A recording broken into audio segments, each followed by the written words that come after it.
supposed to get involved with the war's beginning, or even before it begins. We had the UK say that we'll send, this is 3 weeks ago, we'll send our aircraft carriers, which aren't the best aircraft carriers, by the way. They're toys compared to what we have. But we'll send our aircraft carrier when the war is over. I said, oh, that's wonderful. Thank you very much. Don't bother. We don't need it. And we don't need it. And we don't need them. We estimated it would take approximately 4 to 6 weeks to achieve our mission. And we're way ahead of schedule. If you look at what we've done in terms of the destruction of that country, I mean, we're way ahead. Think of it. They have no Navy. And they had good ships. 154 ships have been shot down and are resting very nicely at the bottom of the sea. And we did that in a matter of less than a week. Because we have the greatest military in the world by far, nobody even close. So we estimated it would take approximately 4 to 6 weeks to achieve our mission. 26 days in, we're extremely, really a lot ahead of schedule. The Iranian regime is now admitting to itself that they have been decisively defeated. They're saying to people, this is a disaster. They know it. That's why they're talking to us. They wouldn't talk otherwise. But they're talking to us because they've got a disaster in their hands. They're defeated. They can't make a comeback. We're free to roam over their cities and towns and destroy all of their crazy nuclear weapons and missiles and drones that they're building. And we're doing that. They now have a chance to make a deal, but that's up to them. And they'll tell you, we're not negotiating. We will not negotiate. Of course they're negotiating. They've been obliterated. Who wouldn't negotiate? They are begging to make a deal. We'll see if we can make the right deal. And if they make the right deal, then the strait will open up. Hormuz Strait will open up. And even now, we don't know if there are any mines. You know, they have 22 they call mine droppers. Think of it. Who would have 22 mine droppers? This is a boat that drops mines. Who has 22 mine droppers? Except for people with very evil intention. So every one of those mine droppers has been struck with the same weapon we used to stop drugs from coming into the United States of America. When we hit those boats, it's the exact same weapon, extremely effective. We have unlimited supplies and extremely effective. But they have no more mine droppers. By the way, speaking of drugs, we're 98% down drugs coming in by water, by the ocean, by the sea. 98%. And we're trying to find out who are the 2% because we think they're the bravest men anywhere in the world. Maybe women. But whoever's on those boats is very brave or doesn't watch television. But where drugs coming in by sea, coming in by water, are 98% down. And now we'll stop the drugs coming in by land. The land is the easy one. You had to stop the water. A lot of it came into the water. Now it's all pinched. And these people are trying to come in by land. And we will, that's it. That's the easy one. But we had to take care of the water first. Nobody's coming in. Virtually nothing is coming in anymore. It was hundreds of millions of dollars a week were coming in by water. But they now have the chance, that is Iran, to permanently abandon their nuclear ambitions and to chart a new path forward. We'll see if they want to do it. If they don't, we're their worst nightmare. In the meantime, we'll just keep blowing them away, unimpeded, unstopped. Well, there's not a thing they can do about it. They can't do anything about it, you know. I tell you, if they could, you'd be hearing about it. You'd be hearing about it. You don't hear anything about it. They can't shoot our jets. We have the best military equipment in the world. No, not even a contest. You see that with Venezuela. They had other equipment. They didn't have ours. It didn't work. Didn't work. Think of it. We did the situation in Venezuela. It was a great military operation, getting a very, very dangerous man who's killed a lot of people, forced people into our country. Incredible. He emptied his prisons in Venezuela, emptied his prisons into our country.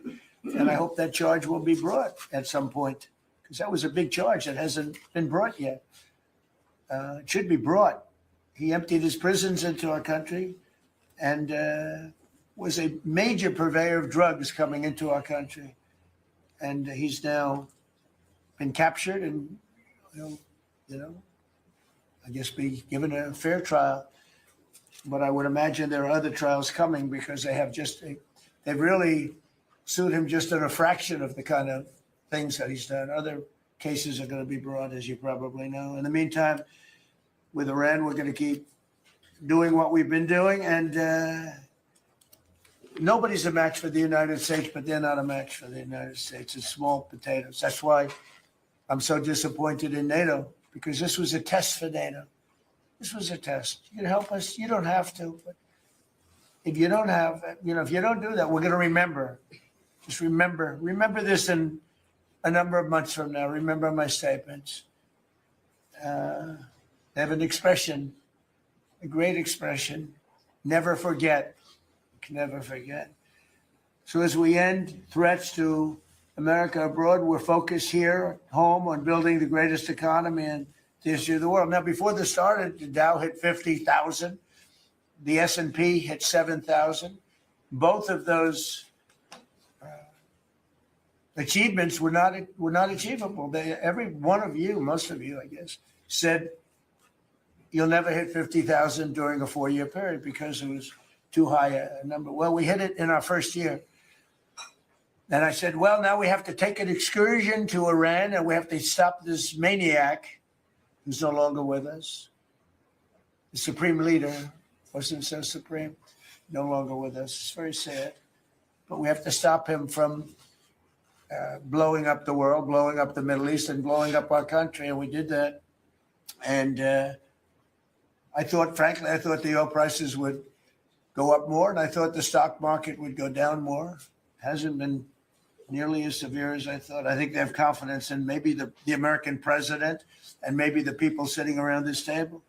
But Americans filing their taxes this year are receiving record-setting refunds. It's been a very big story. Well, it should be a big story. I don't think you read about it that much, but I speak about it. I speak about it because if I speak about it, at least people hear. You don't write about it. You don't write about the drug prices going down. It'll be going down 30, 40, 50, 60%, 70%. Favored nations, called most favored nations. We're going to be paying the lowest price anywhere in the world. Before we paid the highest price in the world, Bobby, right? And now we're going to pay the lowest price in the world. That's quite a difference. It's a difference of from 40 to 70 and 80 and even 90%. That's a pretty big difference. But we're slashing regulations and investment is pouring in from all over the world. We have the most investment of any country in history has been put into our country in the last year. And again, we had to take a little detour. Won't be long. Going to end soon. We had to take a little detour, go to Iran, and we had to put out a fire. Very dangerous fire that could have blown up big portions of the world, if not the whole thing. So tomorrow we'll be announcing a variety of actions that we're taking to support American farmers, who we never forget. We love the farmers. We gave them $12 billion out of tariff money. We had a tremendous amount of tariff money come in, and we continue to have. We've gone, as you know, the Supreme Court gave us a very unfortunate, foolish ruling, a ruling that gives the people that have ripped off our country for many years, gives them some money back. It's one of those things. It's a terrible, terrible, horrible mistake they made, but it's okay because we have another method that's just as good. We'll use the other method. But because the tariff money has been so substantial, we gave our farmers who have been mistreated by some countries, we gave them $12 billion. And they're extremely happy and they deserve it. They've been great. They never complain. They just go out and they farm and they wouldn't do anything different. They wouldn't trade jobs with any of you, except maybe some of the fake media. I don't know. Somehow I don't see that. I like their job better, actually. I love the farmers. So we gave them $12 billion. So in just a few moments, Treasury Secretary Scott Bessent will discuss the actions that we're taking to address energy prices, which have not gone up as much as I thought, Scott, to be honest with you. And, it's not over, so maybe it'll go up a little bit more. It's all going to come back down to where it was and probably lower. And my predictions have been right. Trump was right about everything. They have a new hat. Trump was right about everything. It's pretty right. But Scott's going to address that. And I think before we go very much further, I want to ask Vice President J.D. Vance to say a few words about where we are with the situation he's involved with Steve and with Janet on negotiations. And then some of the others will speak. We'll have Marco say a few words. Pete Hegseth, who was born for this role. I mean, he's doing a great job. They gave him a hard time. And now people, I'll tell you, somebody came up to me yesterday, gave you a very hard time, said, I made a mistake. Pete Hegseth is doing a good job. So when I tell you who, you're not even going to believe it. He said Hegseth. He gave you such a nasty hard time. But you're doing great. And then Steve is going to speak, and Scott will speak last. And if we have any questions, we'll take some questions. You may have questions. I doubt it, but you may have some. So, JD, please. Yes, sir. Well, thank you. It's good to see everybody. Proud to be part of this team. Proud to be serving the president of the country. Let me just say a couple things. The first of all is the president summarized this very ably. But look, the Iranian conventional military is effectively destroyed. They don't have a Navy. They don't have the ability to hit us like they could have even a few weeks ago. And what that does is that gives us options, Mr. President.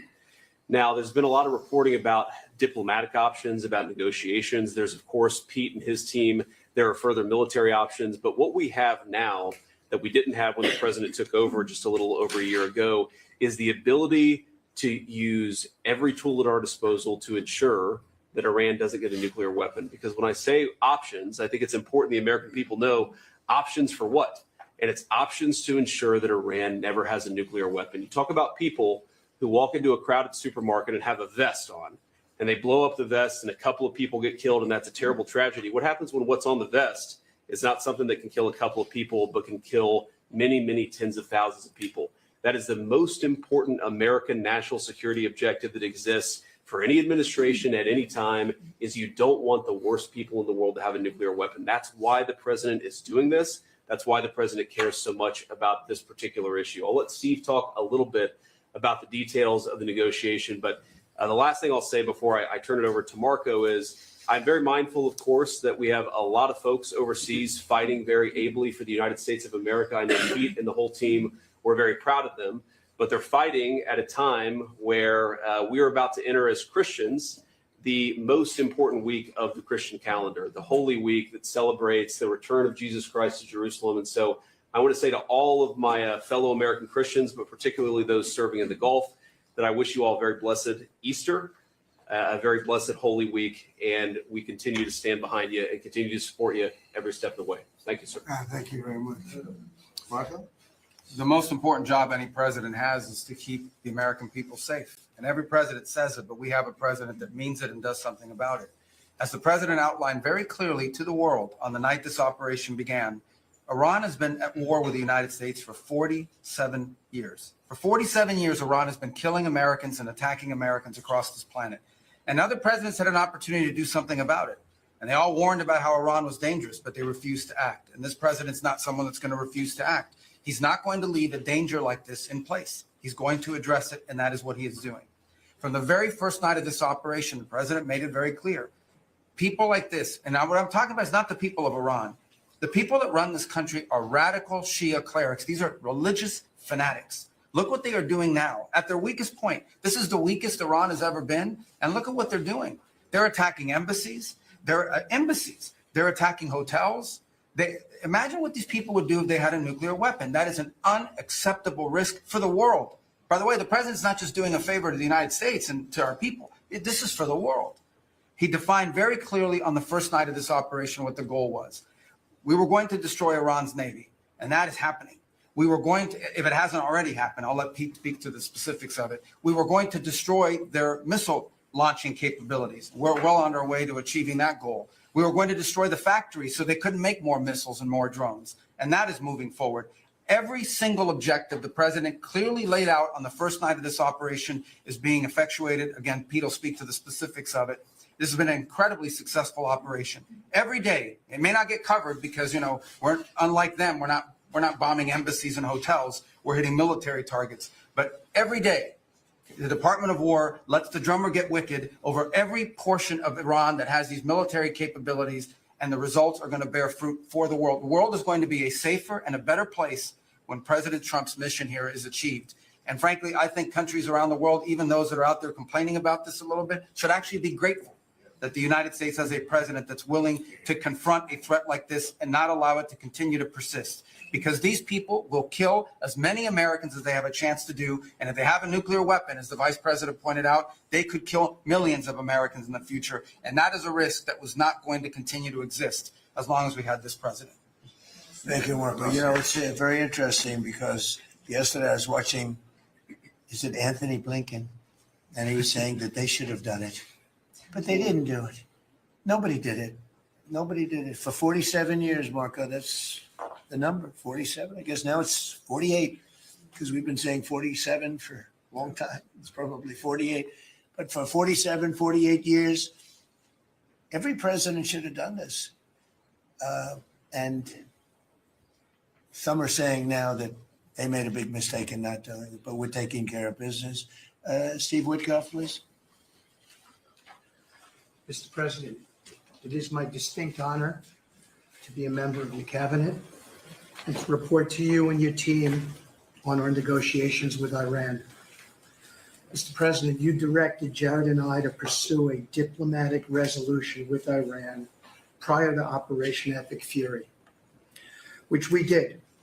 However, it became quite clear during these meetings with the Iranian negotiating team that we could not make a deal that fulfilled your objectives of the following: no enrichment whatsoever, no chance of weaponizing whatsoever, decommissioning of Fordow, Natanz, and Esfahan, which you destroyed in Operation Midnight Hammer, no stockpiling of any material, which they flagrantly violated, turning all enriched material over to us, and a cutback in Iran's missile inventory and range capability of those same missiles. Throughout our meetings with the Iranians, we heard the following from them. The Iranians have the inalienable right to enrich. Then we heard they possessed enough 60% enriched material, 460 kilograms, to make 11 atomic bombs. Finally, we heard the following statement.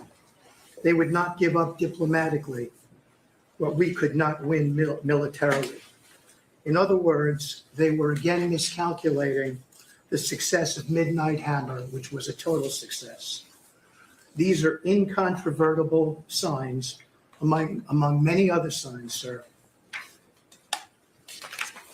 that their regime had not given their negotiating team authority to make a deal required by you. We conferred with you and all the other members of your foreign policy team, Susie Wiles, Pete Hegseth, the chairman, Marco Rubio, JD, Scott Bessent, Chris Wright, John Radcliffe, throughout all of these negotiations, and we were repeatedly rebuffed on everything we asked for.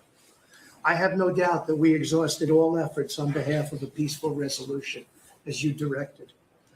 Jared and I both agreed that the Iranians were there to buy time until a weaker president arrived. This was a flawed strategy, as your clear direction was to never allow Iran to obtain a nuclear weapon today or any time in the future.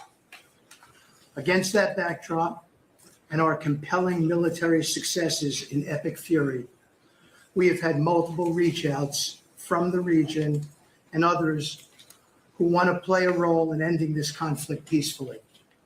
I can report to you today that we have, along with your foreign policy team, presented a 15-point action list that forms the framework for a peace deal. This has been circulated through the Pakistani government, acting as the mediator. And this has resulted in strong and positive messaging and talks, as you just indicated to the press. But these are sensitive diplomatic discussions, and you have directed us to maintain confidentiality on the specific terms and not negotiate through the news media as others do. I can say this, we will see where things lead, and if we can convince Iran that this is the inflection point with no good alternatives for them, other than more death and destruction. We have strong signs that this is a possibility, and if a deal happens, it will be great for the country of Iran, for the entire region, and the world at large. Your policy of peace through strength is the most effective tool for a diplomatic resolution here, just as this policy was an effective tool in each and every one of all of the other conflicts you settled in your first year. Iran is looking for an off-ramp following your powerful threat on Saturday. Your indications that you are willing to listen to peace proposals have been well received. You have instructed us that your preference is always peace, and that we should make that our priority. We have delivered that message, sir, along with the 15 points for peace. Finally, we have told Iran one last thing. Don't miscalculate again. Thank you very much. You're doing a great job. Everybody around the table is doing a great job. Pete Hegseth, please. Mr. President. I'll start kind of where you left off, Mr. President. Thank you for doing the work of the free world and having the courage to step up and stop the Iranian terror regime from holding the world hostage. That's really what it is. And 27 days ago, Iran had a modern military. Never in recorded history has a nation's military been so quickly and effectively neutralized. Operation Epic Fury is not an endless war. It's a decisive campaign with clear objectives to destroy Iran's offensive military capabilities and ensure they never obtain a nuclear weapon. This is stuff for the history books. This is stuff for legacy. Mr. President, you are acting now to ensure future generations do not have to live under the threat of a nuclear-armed Iran. However, you wouldn't know it if you listened to the dishonest hate Trump media, as you referenced. The folks here in the room, these cameras, they have a choice. You're either informing the American people of the truth or you're not. Because I hear it from my people every day. Behind every headline you write, there's a helicopter crew in the air. And behind every news banner you write, there's a battalion on the move. And behind every fake news story, there's an F-35 pilot executing a dangerous mission. My message to the media is get it right. This actually isn't something new to me. I may be a young guy, Mr. President, but I'm not a rookie in this realm. In 2007, I helped lead the surge, the public fight for the Iraq surge. Stood and watched people stand in the Senate and declare the war is lost before it even started. Who was that? It was Harry Reid. That was the Democrats and the media working hand in glove. Back then, it was 3 years into a war. Now we're 3 weeks into an operation. But see, unlike Iraq, this isn't a tie. This is not parity. This is not chaos. This is success, pure American success, on plan, and as the president said, ahead of pace. Over 10,000 enemy targets destroyed, over 140, I think now you're right, Mr. President, over 150 naval vessels sunk, underground facilities destroyed, their defense industrial base in shambles. And overnight, not only do they not have a Navy, Mr. President, they no longer have a Navy commander. IRGC's Navy commander was killed overnight in operation. So no Navy leader. Now that here's the thing about the media, though. If President Trump had not acted, you'd be screaming, why not? And now that he has taken decisive action, you're asking, well, why did you? It's the same old tired playbook, TDS in your DNA. But the hardworking, God-fearing, patriotic Americans out there know better. And you alluded to this, President Obama, Mr. President. Here's a fact that you don't hear on your networks, but we know. Many of the Iranian military factories and bases that we're systematically destroying were paid for by the pallets of American cash that Barack Obama flew into Tehran under the Iran deal. You might call it an inconvenient truth. Iran took our money and turned it into weapons and bunkers and ammo. And now we're destroying those weapons and you're writing, Mr. President, that grievous wrong. And make no mistake, we had to act. And our objectives are clear: no nukes, no Navy, and a complete dismantling of their missile program and defense industrial base. And as Marco pointed out, that mission, and the VP as well, has not changed since day one. Yet, 2 days ago, they shot 2 failed missiles on a target 4,000 kilometers away. For years, they told the world that their missiles could only range 2 kilometers. Surprise. Yet again, Iran lied. And to the world, I say London is 4,000 kilometers from Iran. Washington, D.C. is 3,300 kilometers from Venezuela, another country President Trump did something about, that partnered for a long time with Iran. So you're telling us that Iran is not a threat to the world or to the U.S. President Trump knows better. And here's what success actually looks like right now. You mentioned it, Mr. President.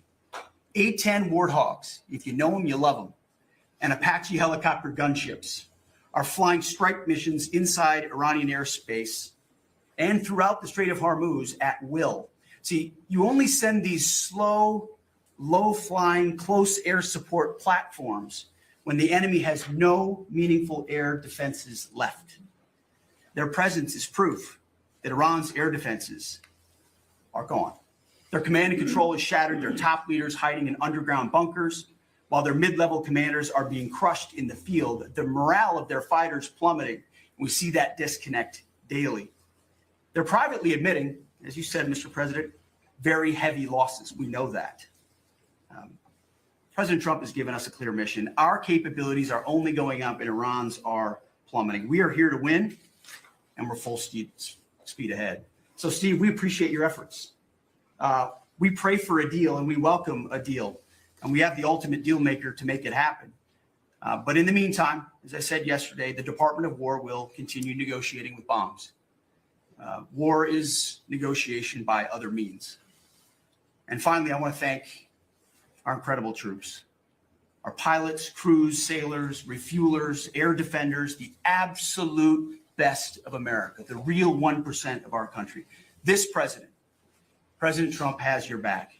And I know this cabinet prays for you every single day. And we ask the American people to do the same as they continue in this mission. God bless. Thank you. Thank you very much. It's great.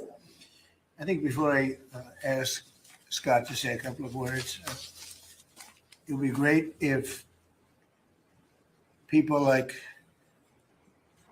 the mayor of Chicago and the governor of Illinois would say, please come in and stop the crime.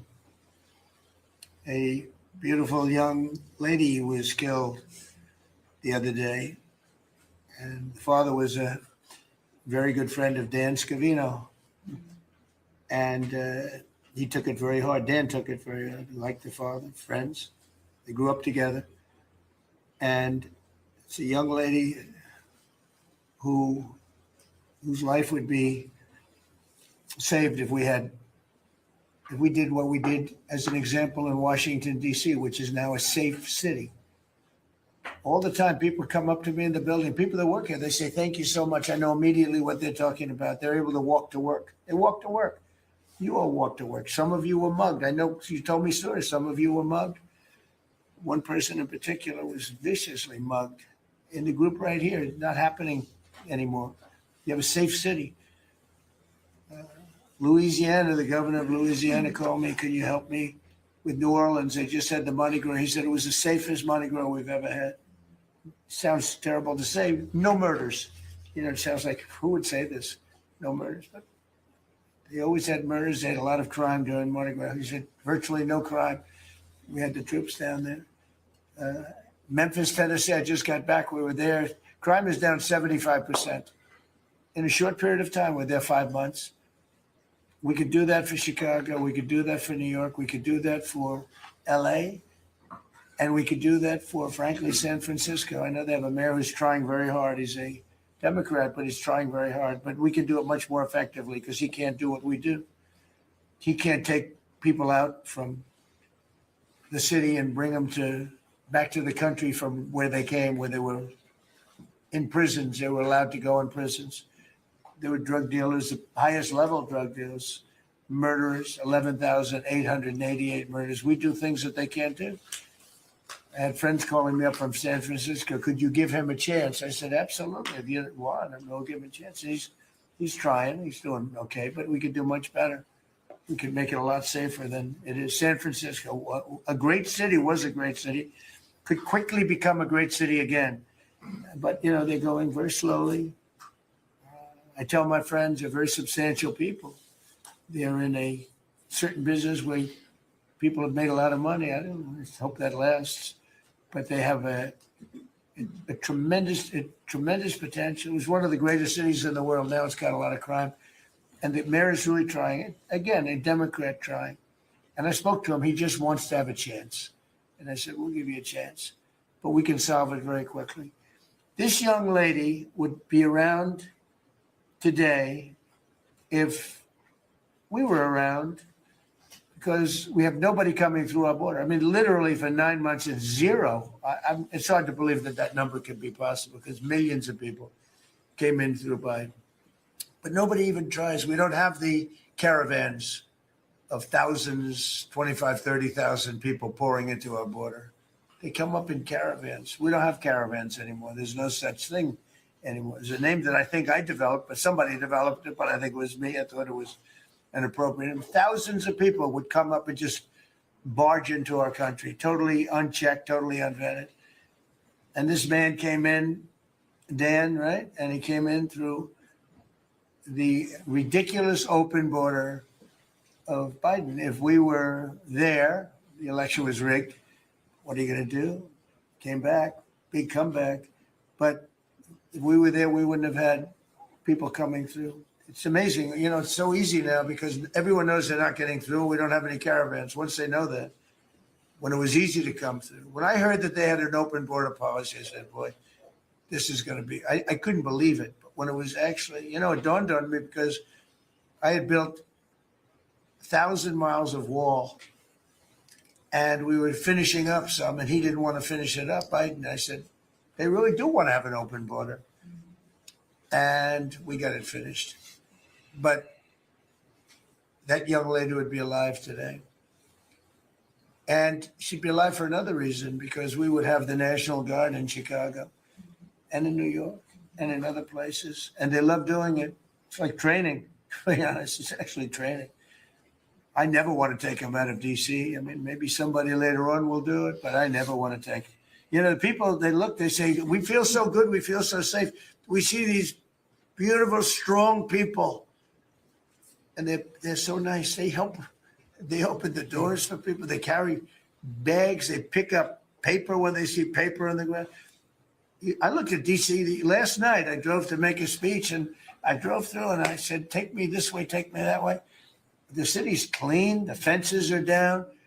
You don't have homeless all over your parks. I mean, we had parks. There was no room for anything else other than homeless. It's all clean and nice. And it'll be even more beautiful in a year from now. And we have some projects that are great. This ballroom is going to be something that's so beautiful for the city, so desperately needed by presidents. I mean, now it's no secret the military wanted it more than anybody. It was supposed to be secret, but it became unsecret because of people that are really unpatriotic saying things. But doesn't matter. Doesn't matter. It's going to be great. We're building an arc, a triumphal arc, which will be incredible for the city. Incredible. We're fixing up what was the Kennedy Center. You know, I was honored when the board changed the name a little bit. Actually, it shows that the Republican and the Democrats, they work together. It's really something we work together. So I think it's a great symbol, actually. But we're doing a lot of work. That building is ready to fall down. It's in terrible shape. We're closing it. We're going to open it with a bang in less than 2 years. It'll come in under budget, ahead of schedule. That's what I do. It won't be like the Federal Reserve that's costing $4 billion or something thereabouts. Think of it, $4 billion. You know, it's amazing. I said to the group before, I said, everything I do, I get sued. I build under budget, ahead of schedule. I get sued over a ballroom that's going to be the most beautiful ballroom in the country, so desperately needed. You won't have to have tents sitting on the wet White House lawn. If it rains, you get wiped out, to honor the president of China or the president of France or the president of somewhere. You can have the greatest. We get sued. by the National Trust for Historic Preservation. They don't know what they're doing. Then I just found out we got sued by that group and another group, I guess, on the fixing up of again, I'll use the old name, Kennedy Center, because they're not fixing up Trump Kennedy. It's going to be beautiful when you add the name Trump, but we got sued, and all I'm doing is fixing it up. We're fixing broken marble. We're putting on a roof because it leaks like a sieve. We're fixing steel that's broken. It's the same building, same exact building. We're fixing. It's going to be beautiful. It's going to be so beautiful and safe. It's actually unsafe. You had some of those columns on the outside that were painted a fake gold. Now we painted them a beautiful white color, beautiful cream white. It's beautiful. Everyone said it's so much more beautiful now. Instead of a cheap, you can't imitate gold. See, I'm a gold person. It's all real stuff. You can't imitate it. Someday they'll discover a paint that will look like gold, and the guy's going to be the richest man in the world. But you can't imitate real gold. It just doesn't. It's 24 karat, which is what this building deserves. But think of it. I get sued because I'm fixing up the Trump Kennedy Center. We're going to make it gorgeous and safe. We're fixing new windows, new this, but just all fix up. I got sued by preservationists. But you know who they didn't sue? The man that took this beautiful Federal Reserve building. That's small, much smaller than the hotel I built. I built the Waldorf Astoria Hotel down the road. And it was a beautiful job for $201 million. It's bigger, I think, than the Federal Reserve building. And it's got rooms and bathrooms, and it's not like just an open office space, which is much cheaper to build. Think of this. I hear he's going to be over $4 billion for a little building. He doesn't get sued by anybody but me. I sue because it's either somebody's very crooked, which has to be, because what happened to all that money? You can't sue. I would have done that building for $25 million. It's going to cost maybe $4 billion, and we have a great new person coming in to take over the Fed. And Kevin may not ever have an office, because I don't know if they're going to be able to build. I passed that building the other day. It's a see-through. You know what see-through means? There's no walls up. And they're going to spend. But the National Trust for Historic Preservation, which is a joke, by the way, they didn't sue that building. They didn't sue anybody. But they sue me, and I build. And by the way, my buildings, it's all donations. Rich people and people are putting up the money. Zero taxpayer dollars. Is that right, Scott? Zero taxpayer dollars. Stuff is all done for free, and I get sued. This could only happen to Trump. But they don't sue the guy whose interest rates are too high. That's why we call him Too Late. His name is Jerome Powell. We call him Jerome Too Late Powell. And done a terrible job.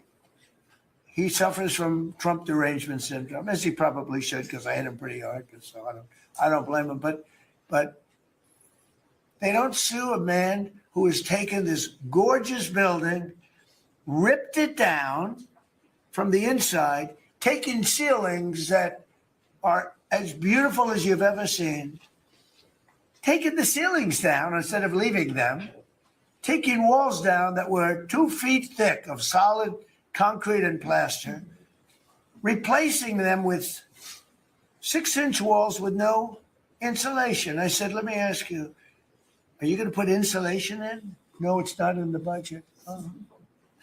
Insulation costs $5. Now you're going to hear the guy next door. If he's next door to me, I'll be able to hear his military plan. I'll know exactly. If Lutnick is in there, I'll say, oh, I know exactly what Lutnick's got planned. It's the craziest thing I've ever seen. They've ripped this gorgeous building apart, and you can never build it again. I could, but it costs a lot of money. But a normal person can never build. So you're going to have crummy little walls, a flat little ceiling eventually, but right now you don't have anything. And nobody sues this guy. And then when Jeanine Pirro, working with Pam and others, has the courage to sue to find out what happened to maybe $4 billion at a building that may never be occupied by Kevin Warsh. He may never get there. We're gonna have to find him some space in the White House. We'll put him in the basement of the ballroom. But when, now think of it, when Jeanine Pirro and Pam and the group, when they bring a suit, it's like, oh, this terrible thing. And then we have a judge that attacks us. So we've got to get our priorities straight. You know, it's a very sad thing that's happened with the Fed. And then just one other thing very quickly, you have Gavin Newsom in California Railroad. That's 100 times over budget. It's out of control. It was supposed to go from the middle of San Francisco to the middle of LA. Well, now it stops way short of both. It now goes into areas that nobody ever heard of. It's billions and billions of dollars over budget, years and years, maybe decades late. And that's why we have a country that has a lot of problems. You know, we have incompetent people. It's all people. Think of the Federal Reserve. I would have had that building done for $25 million. I would, if I did it, it was up. Somebody else would have done it for more. So maybe 50. But you could have done that building if it was properly done and planned. You would have done that building for, I would have done it for $25 million, and it would be better. It would be better. See this pen right here? This pen is an interesting example. It's the same thing. So this pen is very inexpensive, but it writes well. I like it. But I can't have the pen the way it was. You know what it is. I don't want to give too much publicity, but they do treat me well, Sharpie. So I came here, they have $1,000 pens. And you know, you hand pens out, you're signing and you hand them out, you're handing them to all these people. Sometimes you have 30, 40 people. And they were $1,000 a piece. Beautiful pen, ballpoint. 1,000. It was gold, silver, gorgeous. But I'm handing out to kids that don't even know what they're. What is this, mommy? It's kids. They're getting a pen for $1,000. They have no idea what it is. And I feel guilty because I'm like, you know, I'm by nature, I don't, you know, it's the government. I love the government. Like I love myself economically. I want to save money. So I'm saying, this is crazy. And it had another problem. They didn't write well. So I take it out and I saw it and there's no ink. And I got all you people looking and you say, there must be something wrong with Trump. And I'm signing and there's no ink in the pen and it costs $1,000. This one, I called the guy. I said, I'd like to use your pen, but I can't have a gray thing with a big S on it saying Sharpie. As I'm signing a $1 trillion airplane contract to buy brand new fighter jets, brand new B-2 bombers, of which we just ordered plenty. I can't do that with the press.